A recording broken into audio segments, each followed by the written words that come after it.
Strangers are not dangers. Sometimes they are angels sent by God to you. Hi, I'm Donna and today is July 6 and let's talk about strangers.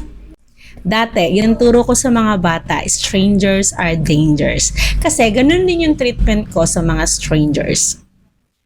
But when I started reading the Bible and studying it, I realized na hindi pala dapat ganun. Kasi sa story one time ni Abraham, meron siyang in-entertain and then in-emphasize sa Bible na yun ay mga strangers, but those strangers are angel or a messenger na pala ni God.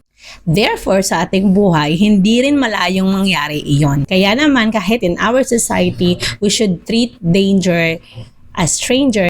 But biblically, tinuturuan tayo to treat strangers with hospitality.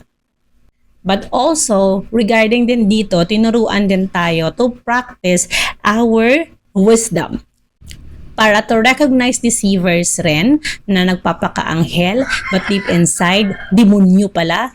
So that we could practice hospitality and generosity na turo sa atin ni Jesus. And para rin maiwasan ang abuse by any sort or form.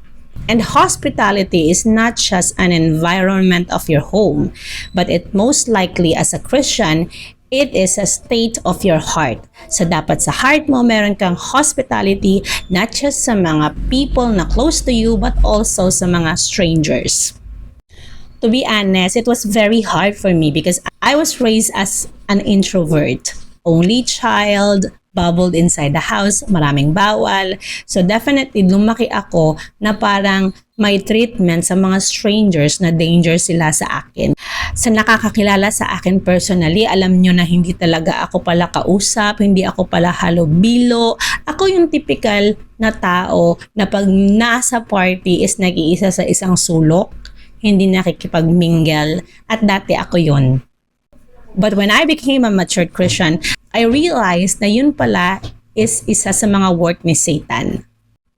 Ang isolation, kasi in the Bible, God is encouraging His children to be around with people working for His goodness and mission and purpose here on earth.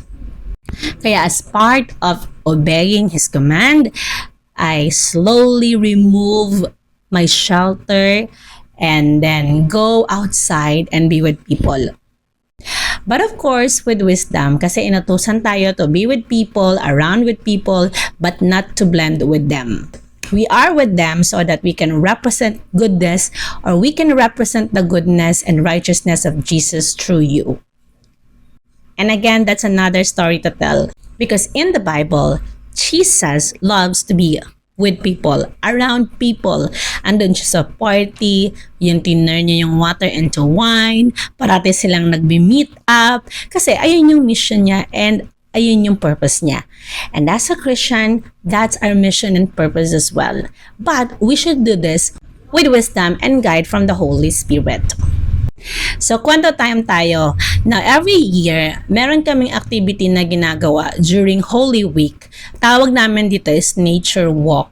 So, in Catholic, like Roman Catholic, we have this panaad. Basically, meron kaming trail na if-follow in nature.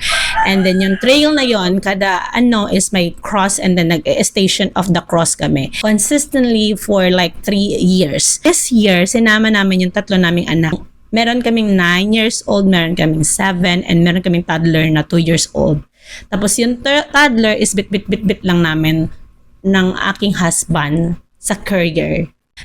Tapos mahaba-habang walk yon, mahaba-habang trail yon inside the kagubatan. Tapos kailangan pa namin dumaan ng sapa or river, yung maliliit na river. So nababasa kami and then at the same time naiinitan, mainit, basa, maraming tao. So kami lang dalawa ng husband ko tapos 3 maliliit na bata. So 'di ba, the urge Hindi naman sa pinapahirapan ko sila or something like that, pero gusto kong ma-experience nila ang nature with Jesus. Kahit pagod ka, hindi mo ma-feel yung pagod kasi you're with Jesus, you're with nature. At saka, hindi naman siya totally delikado kasi meron namang mga uniform personnel na nakaagabay anytime.